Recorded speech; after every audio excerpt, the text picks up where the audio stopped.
جمال الوجود بذكر الإله وتصفو الحياة بنور هدى. بسم اللہ الرحمن الرحیم. آج میں آپ کے سامنے 19ویں پارے کا خلاصہ اور تفسیر پیش کروں گا. 19واں پارہ، اس میں سورہ فرقان کا اختتام ہوتا ہے.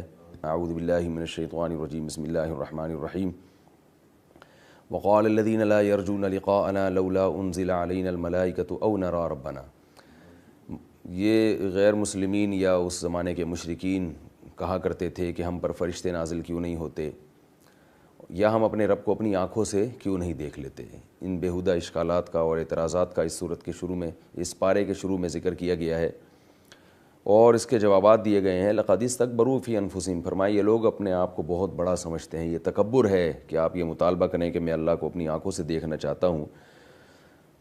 بیان کیا گیا کہ آخرت میں ان کی حالت کیا ہوگی. یوم یعض الظالم علی یدیہ یقول یا لیتنی لم اتخذ فلانا خلیلا.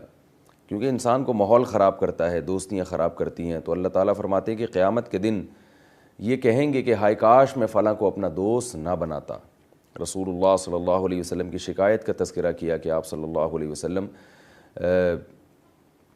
یہ کہیں گے، شکوہ کریں گے کہ اتخذوا ھذا القرآن مہجورا. اے میرے رب، میری قوم نے قرآن کو ترک کر دیا تھا، چھوڑ دیا تھا. اسی صورت میں اللہ تعالیٰ نے اپنی نعمتوں کا بھی خاص تذکرہ کیا ہے. فرمایا کہ جعل لکم اللیل لباسا. اس نے رات تمہارے لیے لباس کے طور پہ بنائی، دن میں تم روزی تلاش کرتے ہو. آسمان سے پانی برسایا. وَلَقَدْ صَرَّفْنَاهُ بَيْنَهُمْ. اور اس پانی کو تمہارے درمیان پھیلا دیا اس نے. پوری دنیا میں وہ پانی کو چشموں اور نہروں کے ذریعے پھیلا دیتا ہے. لِيَذَّكَّرُوا. تاکہ لوگوں کو نصیحت حاصل ہو. اور اس نے کھارے اور میٹھے پانی کو ایک ساتھ چلا دیا. اور فرمایا خلق من الماء بشرا. ایک غلیظ پانی سے انسان کو پیدا کیا، مگر اس کو اتنی زیادہ عزت دی. فجعلہ نسبا وصہرا. دو خاندان دیے، ایک ننیال ددیال والا اور ایک نکاح کے بعد سسرال والا. تو بڑی عزت دی اس نے انسان کو، حالانکہ پیدا کیا ایک غلیظ اور ناپاک پانی سے. فرمایا کہ جس رب کی اتنی طاقت اور قدرت ہے، اس کو چھوڑ کے یہ کیا کرتے ہیں؟ وَيَعْبُدُونَ مِن دُونِ اللَّهِ مَا لَا يَنْفَعُهُمْ. ایسوں کو پوچھتے ہیں کہ جو نہ ان کو فائدہ پہنچا سکتے ہیں اور نہ ان کو نقصان پہنچا سکتے ہیں. اس صورت کے آخر میں اللہ تعالیٰ نے رحمان کے بندوں کی خصوصیات بیان کی ہیں. عباد الرحمن الذین یمشون علی الارض ہونا. فرمایا رحمان کے بندے زمین پر عاجزی کے ساتھ چلتے ہیں اور جاہلوں سے الجھتے نہیں ہیں، اپنا فضول بحثوں میں اپنے وقت کو برباد نہیں کرتے. یبیتون لربہم سجدا وقیاما. ان کی راتیں سجدے اور قیام میں گزرتی ہیں. اور یقولون ربنا اصرف عنا عذاب جہنم ان عذابها کان غراما. اللہ تعالیٰ سے پناہ مانگتے ہیں جہنم کے عذاب سے، اللہ تعالیٰ کی پناہ میں آتے ہیں جہنم کے عذاب سے اور کہتے ہیں اللہ تو ہمیں جہنم کی آگ سے بچا کے رکھنا. اور فرمایا کہ اذا انفقوا. جب خرچ کرتے ہیں تو میانہ روی سے کام لیتے ہیں. یہ اہل جنت کی صفات بیان ہو رہی ہیں. میانہ روی سے کام لیتے ہیں، نہ اتنا زیادہ خرچ کرتے ہیں کہ کل کسی سے بھیک مانگنی پڑے، اور نہ اتنا کم خرچ کرتے ہیں کہ کنجوسوں کی فہرست میں ان کا شمار ہو جائے. اور فرمایا لا يدعون مع اللہ الہا آخر. اللہ کے ساتھ کسی اور کو معبود نہیں بناتے، کسی کو پکارتے نہیں ہیں دعاؤں میں، صرف مدد اللہ سے مانگتے ہیں. اور لا یزنون. زنا نہیں کرتے. اور پھر اس پر وعید سنائی کہ جو بھی زنا کرے گا اور یہ برائیاں کرے گا یلقا اثاما. سخت جرم سے ملاقات کرے گا، سخت سزا دی جائے گی. الا من آمن. ہاں جو ایمان لائے اور توبہ کر لے. وعمل عملا صالحا. اور نیک اعمال اختیار کرے تو اللہ تعالیٰ غفور اور رحیم ہے. اور اللہ تعالیٰ نے ان کی یہ بھی دعا کا ذکر کیا. یقولون ربنا. ہاں اذا ذکروا بآیات ربہم لم یخروا علیہا صما وعمیانا. جب ان کو نصیحت کی جاتی ہے، ہماری آیات تلاوت کی جاتی ہیں، غور سے سنتے ہیں، اس پر عمل کرنے کی کوشش کرتے ہیں. وَإِذَا مَرُّوا بِاللَّغْوِ مَرُّوا كِرَامًا. لغویات سے گزرتے ہیں، گانے بجانے اور یہ فضول جو چیزیں ہیں، تو عزت احترام کے ساتھ گزر جاتے ہیں. ان لغویات کی طرف توجہ نہیں دیتے، اپنے وقت کو برباد نہیں کرتے. اور فرمایا کہ یقولون ربنا هب لنا من ازواجنا. ان کی خواہش ہوتی ہے کہ اے ہمارے رب، ہماری بیویوں کو اور ہماری اولادوں کو تو ہماری آنکھوں کی ٹھنڈک بنا. یعنی ان کو نیک اعمال اختیار کرنے کی توفیق عطا فرما تاکہ ان کو دیکھ کر ہماری آنکھیں ٹھنڈی ہوں. وجعلنا للمتقین اماما. اور ہمیں متقین کا امام بنا. یعنی ہم جس کے امام ہیں، جن کے مقتدی اور رہبر ہیں، تو ہماری رعایا کو، ماتحت کو نیک اور پرہیزگار بنا دے. یہ سورہ فرقان کا اختتام تھا. اس کے بعد سورہ شعراء شروع ہوتی ہے. شعراء یہ شاعر کی جمع ہے. شاعر کو کہتے ہیں. مشرکین نبی صلی اللہ علیہ وسلم سے جب یہ قرآن کا کلام سنتے تو متاثر ہوتے تو آپ کو شاعر کہتے تھے. اس کا قرآن میں جواب دیا گیا کہ یہ شاعر نہیں ہے، کیونکہ شعراء کی پیروی کرنے والے اس طرح کے لوگ نہیں ہوتے عام طور پر، ابو بکر، عمر اور صدیق جیسے لوگ. والشعراء یتبعهم الغاوون، وہ تو قوم کے بہکے ہوئے لوگ اکثر ان کو فالو کرتے ہیں. اور شعراء کی جو باتیں ہوتی ہیں وہ ان کے عمل اور باتوں میں تضاد ہوتا ہے. یقولون ما لا یفعلون، وہ باتیں کرتے ہیں جو عمل نہیں کرتے جس پر، جبکہ محمد صلی اللہ علیہ وسلم جو باتیں کر رہے ہیں اس پر تو خود عمل کر کے دکھا رہے ہیں. تو اس شاعری کے الزام کو آپ سے دور کیا گیا. اسی مناسبت سے سورت کا نام سورہ شعراء رکھا گیا.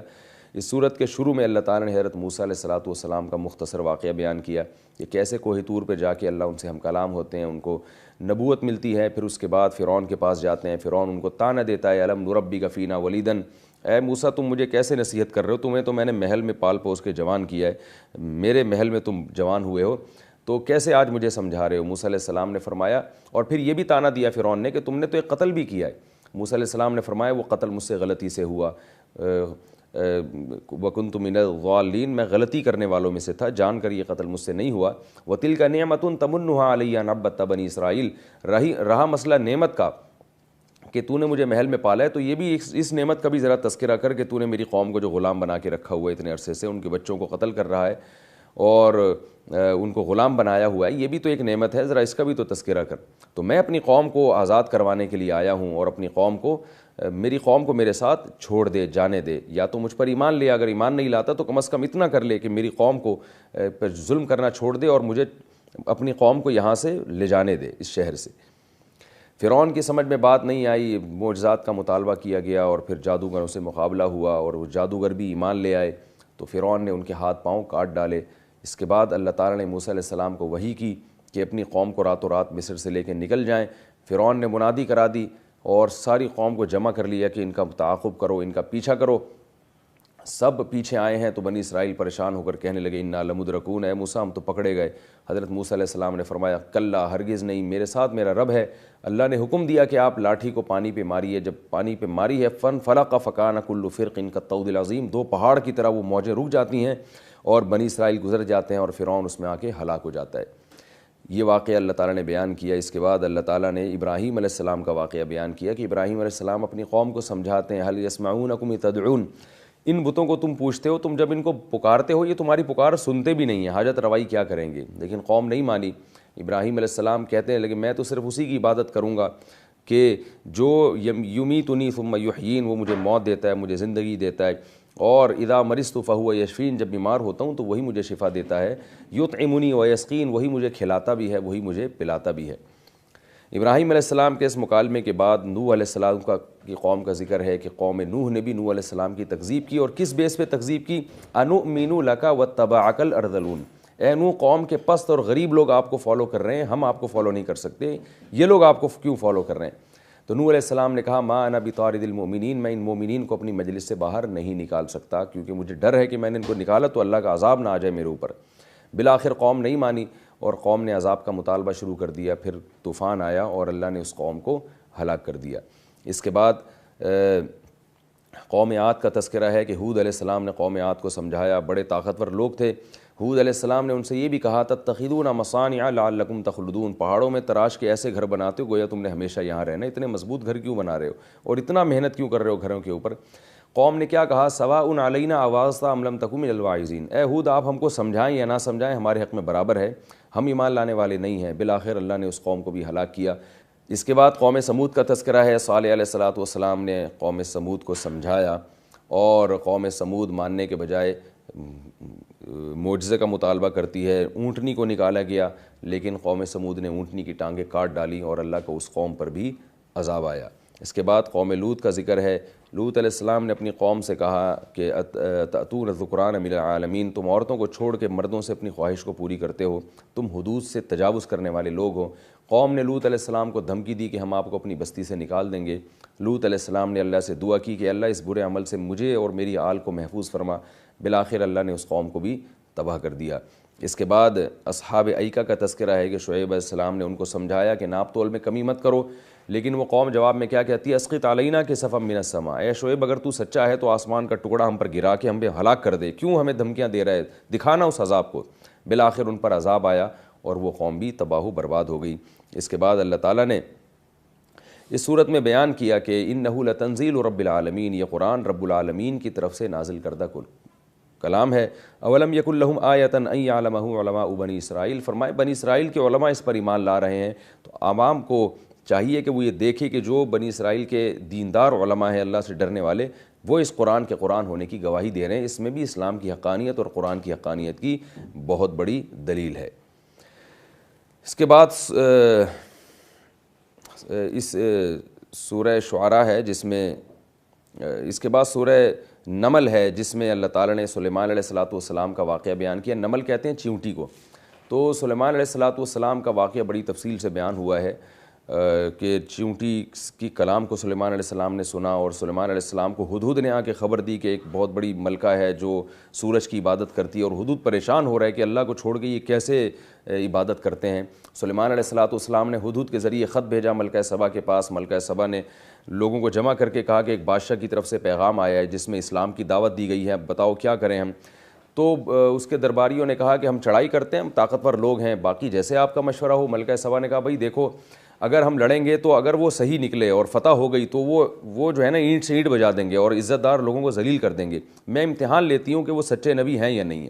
بالآخر ملکہ سبا نے امتحان لیا اور ملکہ سبا کو یقین ہو گیا کہ یہ واقعی سچے نبی ہیں، اور ملکہ سبا پھر اپنے لاہو لشکر کے ساتھ سلیمان علیہ السلام کے پاس ملنے کے لیے جاتی ہے۔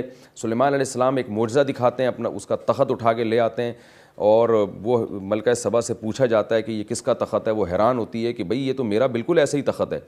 تو پھر اس کو پتہ چلتا ہے کہ یہ واقعی میرا تخت ہے جو سیکنڈوں میں سلیمان علیہ السلام نے بطور معجزے کے کسی کے ذریعے یہاں سے اٹھا کے یہاں لے آئے ہیں۔ پھر ایک پانی پہ اوپر سے اس کو گزارا جاتا ہے، وہ شیشہ ہوتا ہے، بہت ایک اس میں صنعت سازی کی گئی ہوتی ہے۔ ملکہ سبا یہ سمجھتی ہے کہ یہ پانی ہے، اپنے پائنچے اوپر کر لیتی ہے، تو سلیمان علیہ السلام اس کو بتاتے ہیں کہ یہ شیشہ ہے۔ بہت حیران ہوتی ہے، اس کو یقین آ جاتا ہے کہ یہ پیغمبر ہے، یہ معجزے ہیں اللہ کی طرف سے، یہ انسان میں یہ طاقت نہیں ہے یہ سب کچھ تصرفات کر سکے، لہذا اسی وقت فوراً ایمان لاتی ہے۔ ربی انی ظلمت نفسی واسلمت مع سلیمان للہ رب العالمین، اے اللہ آج تک میں نے سورج کی عبادت کر کے اپنی جان پہ ظلم کیا، آج میں سلیمان کے ساتھ رب العالمین پر ایمان لاتی ہوں۔ اس کے بعد مختصر قوم لوط کا واقعہ ہے، دوبارہ اس کا تکرار ہے، اور اللہ تعالیٰ سے دعا ہے کہ اس بارے میں ہم نے جو کچھ پڑھا سنا اللہ تعالیٰ اس پر دل و جان سے عمل کرنے کی توفیق عطا فرمائے۔ جمال الوجود بذكر الإله وتصفو الحياة